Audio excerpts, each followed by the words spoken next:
있죠. 양식이 떨어지게 되어서 이 양식이 떨어지는 경우에는 결국에는 사람들이 자신의 자녀들을 잡아먹게 되는 그런 배강무도한 일이 일어나고 끔찍한 그런 일들이 성중에 일어나게 됩니다. 모든 사람의 인성이 파괴되고 그 고통이란 건 말할 수 없게 되죠. 자, 그래서 이 그해 넷째 달 9일 9일에 성중에 기근이 심했다. 양식이 떨어졌다. 이것은 그러한 일들이 성중에 일어나게 되었다라고 말하고 있습니다. 결국에 그 성벽이 파괴되고 왕이 도망가게 되는데 도망가는 와중에 이제 느부갓네살 왕의 시위 대장에게 잡혀서 끌려가게 됩니다. 이 당시에 이제 느부갓네살 왕은 예루살렘 성을 직접 하고 있지는 않았습니다. 그 당시에 이제 애굽의 왕이 간헐적으로 그러니까 백기를 통하여서 느부갓네살 왕의 나라를 이렇게 간헐적으로 이렇게 뭐라고 할까요? 게릴라전을 펼치고 있었기 때문에 느부갓네살 왕은 조금 있다가 나오는 6절에 나오는 리블라에 있었습니다. 리블라에. 그래서 이 시드기야 왕을 사로잡아서 바벨론 왕 느부갓네살 앞에 리블라로 데리고 와서 그곳에서 신문을 하고 이제 그 아들들 시드기야의 아들들을 그 눈앞에서 죽이고 시드기야는 두 눈을 빼고서 바벨론으로 결박하여 끌고 가게 됩니다. 바벨론 왕 느부갓네살 제 19째 19년째에 이제 느부사라단이 예루살렘에 와서 이 예루살렘에 있는 모든 것을 불태우고 예루살렘의 백성들 그리고 종교인들이 살고 있던 모든 것을 불태우고 그곳에서 예루살렘 성전의 모든 것을 다 헐고 폐허로 만듭니다. 그곳에 있던 모든 솔로몬 시대에 세워졌던 귀하고 화려했던 모든 것들은 다 뜯어가게 됩니다. 노시며 은이며 금은 말할 것도 없고 모든 나무까지도 다 이렇게 그것을 헐고 그것을 뜯어서 가져가게 됩니다. 그리고 그 성중에 이제 비천한 자를 남겨두고 그것을 농사를 잘 할 수 있도록 비천한 자를 남겨두게 됩니다.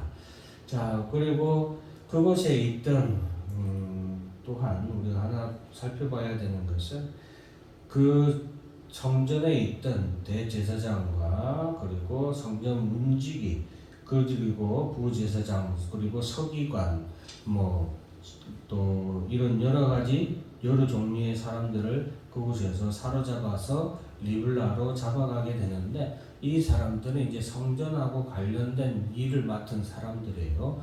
그런 사람들을 리블라로 잡아가서 그들도 거기서 다 쳐서 죽였다라고 말하고 있습니다.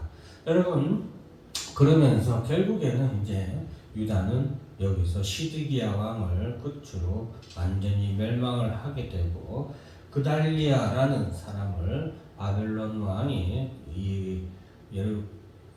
유다로 보내서 그것을 식민지의 총독으로 이렇게 세우게 됩니다. 그래서 이 그달리아가 누구냐면 예레미야 선지자의 친한 벗이기도 하거든요. 이 사람은 선한 사람이에요. 선한 사람이어서 그러니까 느부갓네살 왕이 어떻게 보면 우리가 역사적으로 알아야 될 것은 느부갓네살 왕이 악한 왕이잖아요. 악한 왕이지만 그럼에도 불구하고 하나님께서 유다를 징벌하기 위해서 하나님이 택한 왕이라는 사실을 우리는 알아야 돼요. 하나님의 사람은 아니에요. 하나님의 사람은 아니지만 때로는 하나님은 악한 자도 하나님이 택해서 하나님의 구속의 역사를 이루는데 중요하게 사용하신다 이 말이에요. 그래서 느부갓네살 왕을 하나님께서 택한 것을 이스라엘 백성들은 인정하지 않았고 하나님의 그 나라를 하나님 버리실 거라고 그들은 상상도 하지 않았어요. 그러면서 회개는 하지 않냐고 돌이켜 악을 더 행하였죠. 그런 유다는 결국에 하나님의 심판을 받아서 멸망을 하게 되고, 느부갓네살 왕은 이러한 심판 이후에 바로 그달리아라는 어떻게 보면 선한 통치자를 보내서 예루살렘을 다스리게 했습니다. 그러나 그곳에 있는 악한 이스마엘과 그의 추종자들이 이 느부갓네살 왕이 이스라엘에 베푼, 유다에 베푼 이런 선한 정독 지도자까지도 그들이 쳐서 죽여버리는, 살해해버리고 많은 그런 만행을 저지르고 그들은 또 애국으로 도망가 버리게 됩니다. 우리가 이렇게 하고 나서 이제 마지막에 보면은 여호야긴이 바벨론 왕 다음에 통치하게 되는 에르무르닥이라는 왕이 즉위한 해에 여호야긴이 이제 바벨론에 포로로 끌려간 지 37년 만에 다시 왕으로 이제 왕의 대접을 받는 그런 자리로 복귀하게 되는 내용이 마지막으로 기록되어 있습니다. 자, 오늘 예루살렘의 멸망에 대해서 이렇게 쭉 기록하고 있는데, 특히 이제 우리가 여기서 반드시 이제 알아야 되는 것은 하나님께서는 하나님 앞에 죄를 짓고 회개하지 아니하는 자들을 결국에는 이렇게 멸망시키신다라는 것을 우리가 알아야 되겠습니다. 7절 말씀에 보면 그들이 시드기야의 아들들을 그의 눈앞에서 죽이고 시드기야의 두 눈을 빼고 놋사슬과 그를 결박하여 바벨론으로 끌고 갔더라.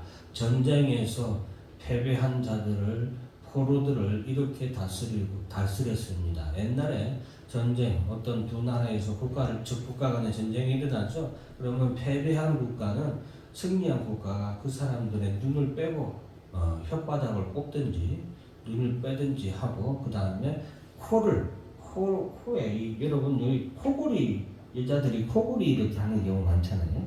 그 코골이가 이 코골이에요. 옛날에는 전쟁에서 패배했을 때 코에 고리를 이렇게 끼워가지고 앞에 있는 사람의 코골이하고 뒤에 있는 사람의 코골이를 연결해서 끌고 갔어요. 그럼 혼자 도망을 갈 수 없기 때문에 그렇게 해서 끌고 가게 되는데, 우리가 여기서 알아야 될 것은 예수 그리스도께서 이 땅에 오실 때 예수 그리스도의, 쉽게 말하면 예수 그리스도의 진영과 사탄 마귀의 세력이 마지막 최후의 전쟁을 하게 됩니다. 그 최후의 전쟁에서 승리한 하나님의 백성들은 하나님의 나라로 승리의 영광의 면류관을 받아 입성하게 되는, 영광에 입성을 하게 되지만 패배한 저 불신자들은 이 시드기야처럼 슬피우며 이를 갈며 두 눈을 뽑히고 지옥으로 끌려가게 될 것을 우리에게 말씀하고 있음을 우리가 기억해야 되겠습니다. 그래서 그런 부분을 우리가 기억해야 되겠고, 또 느부갓네살 왕의 시대장인 느부사라단이 예루살렘에 가서 예루살렘에 거주하는 성직자들과 예루살렘 성전에서 봉사하는 사람들을 바벨론으로 끌고 가서 그 사람들을 바벨론에서 다 죽인 그러한 내용이 기록되고 있죠. 그래서 그러한 내용을 통해서 하나님께서는 결국에는 예루살렘에서 가장 하나님 앞에서 죄악을 저지르고 하나님 앞에서 거룩하고 성실해야 했던 대제사장과 그리고 성전 봉사자들이 하나님 앞에서 회개하지 않으면 그들이 부패했던 것을 하나님께서 심판하셨다는 것을 꼭 기억하면서 오늘날 우리 교회와 성도들도 우리가 교회에서 마땅히 하나님 앞에 예배드리고 또 날마다 주님 앞에 거룩한 삶으로 하나님 앞에 드리기를 늘 우리가 경외하는 마음으로 그렇게 살아야 되겠습니다. 하나님 앞에서 저지른 죄에 대해서 하나님께서는 반드시 심판하시는 것, 우리가 그것을 또한 알아야 되겠습니다. 자, 그리고 우리가 이제 이 시위대장이 예루살렘 성전에 있는 모든 기구들을 다 헐어버리고 그 안에서 돈 되는 가치 있는 것들은 전부 다 뜯어가지고 가져가는 그런 모습을 통해서 하나님의 성전이 파괴되는 모습을 보고 있죠. 예루살렘 사람, 이스라엘 사람들은 이런 자만심이 있었어요. 이 하나님의 성전은 하나님이 비록 솔로몬이 지었지만 하나님이 지으시고 하나님이 이곳에 거주하신다라고 생각을 했기 때문에 하나님이 이곳에 거주하시는데 감히 누가 예루살렘 성과 예루살렘 성전을 무너뜨릴 수 있겠냐라는 그런 교만함과 자만심이 있었어요. 그런데 하나님께서는 하나님의 성전을 이렇게 이방 족속에게 악한 자들의 손에 완전히 폐허가 되도록 이렇게 도둑질 당하고 이렇게 어떻게 보면은 완전히 무너뜨리는 그런 상황까지도 하나님께서는 이렇게 허락하시면서 하나님의 진정한 하나님의 성전은 인간의 손으로 지은 예루살렘 성전이 아니라 하나님이 친히 정말 진정한 영이신 하나님이 계시는 영원한 성전, 새 예루살렘 성전이 우리에게 가장 필요한 성전이고 그 새 예루살렘 성전이 또한 예수 그리스도께서 이 땅에 오실 때에 우리에게 임하게 될 것을 우리에게 말씀하고 계십니다. 오늘날 교회도 마찬가지예요. 하나님이 세운 교회다. 우리가 이런 믿음으로 이 교회를 지키지 않습니까? 그러나 이 교회도 이 세상에서 문을 닫을 수 있어요. 교회가 폐쇄될 수 있습니다. 그것은 우리 교회는 그림자이고 모형일 뿐이기 때문에 그렇습니다. 우리의 영원한 교회, 우리의 영원한 성전은 하나님 나라에 있는 새 예루살렘 성전, 하나님이 앉아 계시고 우리가 그 성소의 휘장이 찢어진 성소의 휘장이 더 이상 있지 않는 그 지성소로 들어가서 예배드리는 그것이 바로 우리의 영원히 예배드릴 교회다라는 것을 꼭 잊어버리지 말고 이 땅에서 우리가 교회를 사랑하고 교회에 우리가 헌신을 다하고 지키기 위해서 힘써야 되겠지만 또한 그것이 폐쇄되는 것에 있어서도 하나님의 뜻대로 이루어질 수 있다는 것을 기억해야 되겠습니다. 그래서 예루살렘 성전에 대한 하나님의 심판이 이렇게 이루어졌다라는 것을 우리가 기억해야 되겠습니다. 자, 그리고 이제 마지막으로 여호야김 왕이 다시 왕으로 이제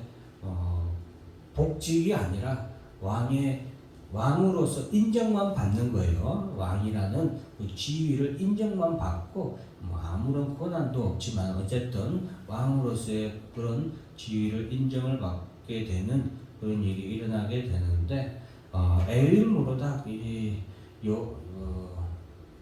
누굽니까? 느부갓네살 왕의 다음 왕인데 이 왕은 두고 2년밖에 바벨론을 다스리지 않는데 이 왕이 즉위할 때에 친화 정책을 써서 많은 식민지의 왕들을 복직을 시켜줍니다. 복위를 시켜줍니다. 그래서 그때에 바로 여호야김도 이렇게 왕으로서 돌아오게 되는데 이것을 통해서 우리가 하나 깨달을 수 있는 것은 이제 우리에게 영원한 왕이신 예수 그리스도가 이 땅에 오실 것을 또한 우리에게 말씀해 주고 있다는 것을 우리가 볼 수 있겠습니다. 그래서 자, 사랑하는 성도 여러분, 이로써 열왕기 상하를 모두 마치는데 이 역사를 통하여서 하나님이 어떻게 그 역사를 이루어 가시는가 잘 보시고 또한 이 역사 속에서 하나님이 예수 그리스도가 이 땅에 어떻게 오실 것을 여러 모양으로 우리에게 보여주셨습니다. 그리고 또 예수 그리스도께서 이 땅에 반드시 오실 것을 하나님은 이 역사를 통해서 우리에게 말씀해 주고 있다는 것을 기억하시기 바랍니다. 기도하겠습니다. 하나님 아버지,